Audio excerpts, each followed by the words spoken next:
இந்தியாவில் கருணை மிக்க பெண்மணி 2வது அன்னை தெரசா அவங்கதான். ஒரு கேள்வி கேட்டா அப்படி அன்பா பேசுவாங்க பாருங்க. நண்பரே இங்க வாங்க, அப்படி அன்பா வந்து கேளுங்க, பதில் சொல்றேன் அப்படிம்பாங்க. அப்புறம் பதில் சொல்ல மாட்டாங்க. அவங்க சொல்ற பதில்லாம் ரொம்ப அன்பாதான் இருக்கும்னு வச்சுக்கோங்க. அவங்க ஒரு தேர்தல்ல கூட நின்னது இல்லையே. ஏதாவது தேர்தலில் நின்றுருக்காங்களா? மக்கள் ஓட்டு போட்டிருக்காங்களா? இல்லையே. ஆனா எப்படி திடீர் அப்படியே நிதியமைச்சரானாங்க?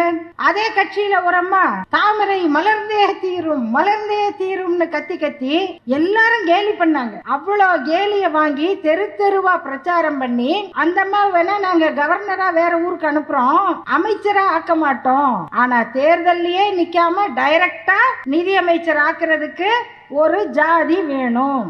இப்படிப்பட்ட ஜாதி ஆதிக்கம் இருந்த இந்த நாட்டுல அதையெல்லாம் தூக்கி உடைச்சு போட்டு எனக்கு தகுதி இல்லை திறமை இல்லை என்று உன் கடவுள் சொல்லுமானால் அந்த கடவுளை உடைச்சு நான் ரோடுக்கு ஜல்லி போடுவேன்னு சொன்னாரு பெரியார். எல்லாரும் ஐயோ என்ன நீங்க இப்படி சொல்றீங்க அப்படின்னா, என் கடவுள் என்ன படிக்க சொன்னா எனக்கு என்ன பிரச்சனை? என் கடவுள் எனக்கு மரியாதையை கொடுத்தா எனக்கு என்ன பிரச்சனை? என் கடவுள் எப்படி எனக்கு இப்படி ஒரு தலையெழுத்தை எழுத முடியும்? அப்படி